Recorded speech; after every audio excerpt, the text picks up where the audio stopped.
शुभ सकाळ मित्रांनो, आज आहे आपला 100 डेज वर्कआउट चॅलेंजमधला 24वा दिवस।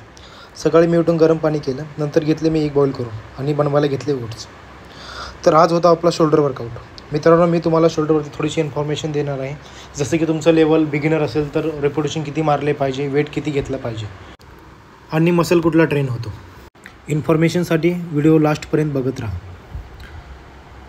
फर्स्ट वर्कआउट मी घेतला शोल्डरसाठी सीटेड ओव्हरहेड प्रेस। तिच्यामध्ये मसल ट्रेन होतो इंटरॅल डेल्टॉइड आणि ट्रायसेप। याचे मी 3 सेट घेतले। जर तुमचं लेवल बिगिनर असेल तर तुम्ही लाईट वेट घ्या आणि रेपिटेशन जास्त मारा। तुम्ही याच्यामध्ये स्टँडिंग उभा राहून पण ओव्हरहेड प्रेस करू शकता। दुसरा वर्कआउट मी घेतला लॅटरल रेज। लॅटरल रेजमध्ये आपला मसल ट्रेन होतो मिडल डेल्टॉइड आणि सुप्रास्पिनेटस।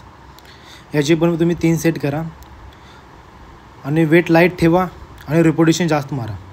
जर हे तुम्हाला हेवी वाटत असेल तर याच्याऐवजी तुम्ही अपराईट रो पण घेऊ शकता। इथे पण सेमच मिडल डेल्टॉइड आणि सुप्रास्पिनेटस ट्रेन होतो। याचे पण तुम्ही 3 सेट घ्या लॅटरल रेज ऐवजी। तिसरा वर्कआउट मी घेतला डंबल फ्रंट रेज। इथे आपला मसल ट्रेन होतो इंटरियल डेल्टॉइड। हा वर्कआउट तुम्ही डंबल ऐवजी रॉडने पण करू शकता। रॉडमध्ये तुम्हाला हेवी वेट जाईल, डंबलमध्ये हेवी वेट जाणार नाही। आशा करतो की या व्हिडिओमधून तुम्हाला थोडं तरी शिकायला भेटलं असेल। तुम्हाला अजून कुठल्या दुसऱ्या वर्कआउटचा व्हिडिओ हवा असेल तर कमेंट करा।